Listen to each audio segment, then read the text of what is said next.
Hey guys, Adam Lobo here from Adam Lobo TV.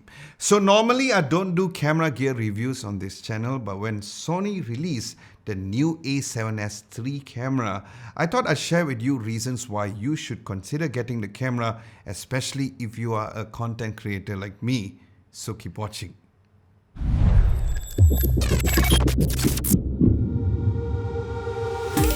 Alright, let's start off by saying that I'm not being paid by Sony, neither I would call myself a Sony fanboy, as this is my very first time using any Sony camera system. I've been using the Blackmagic Pocket Cinema 6K camera for all of my YouTube videos here, and while the camera has great 6K resolution and quality, but it had a quite large form factor.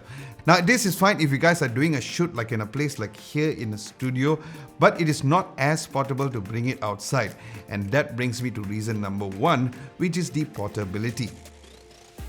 Now since this is a mirrorless full frame camera, the Sony A7S III comes with a small and compact form factor, making it super easy to bring around when I'm not in the studio. It has such a low profile look where if you happen to take this camera outdoors for a shoot, you won't be getting some random dude from the venue or the cafe where you're shooting at to ask you if you had a permit.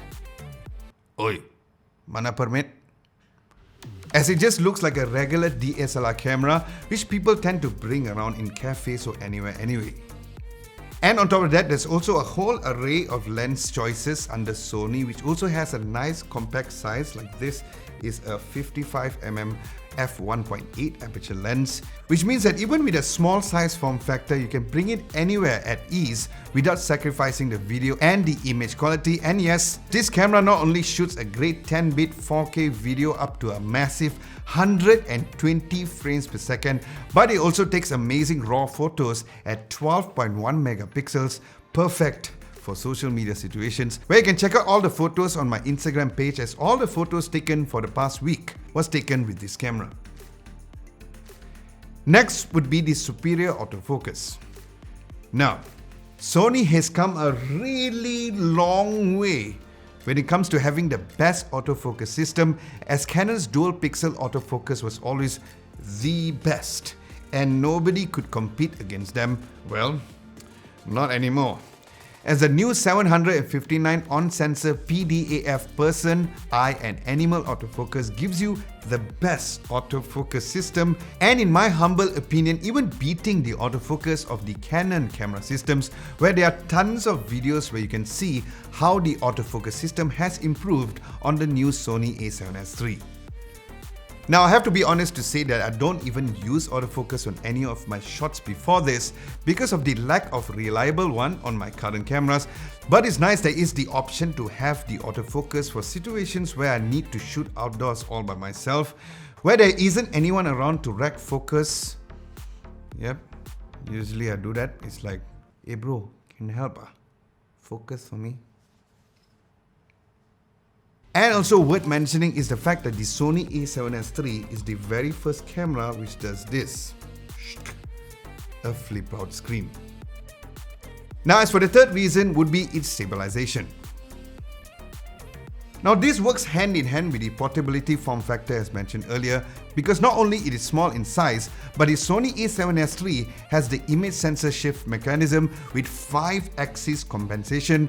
So gone are the days of needing a typical gimbal to take some really nice smooth shots handheld, as seen over here, as all of these shots were taken handheld with Sony's active stabilization turned on in the camera, and it does feel very gimbal-like, and once again making it easier to carry light when you bring this camera around for your shoots.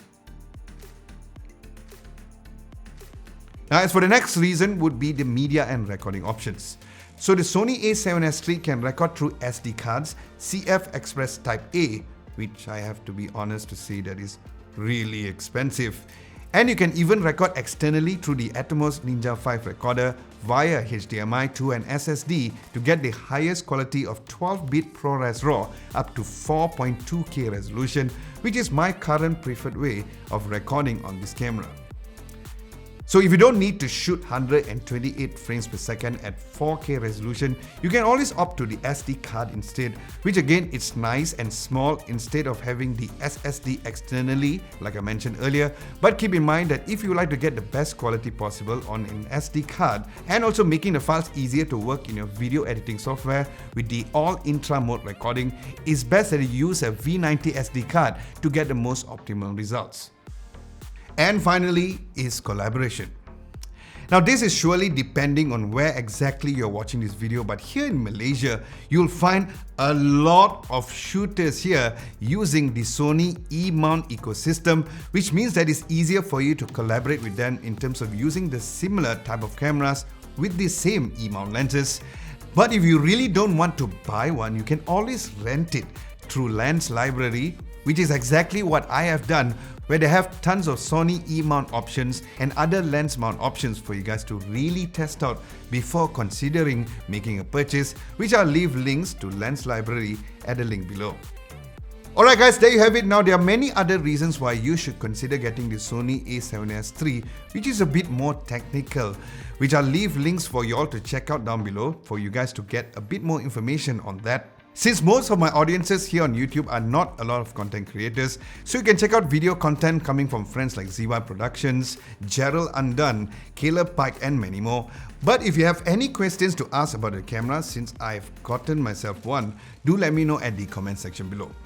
So, will the Sony A7S III totally change my whole camera ecosystem now that I've gotten it?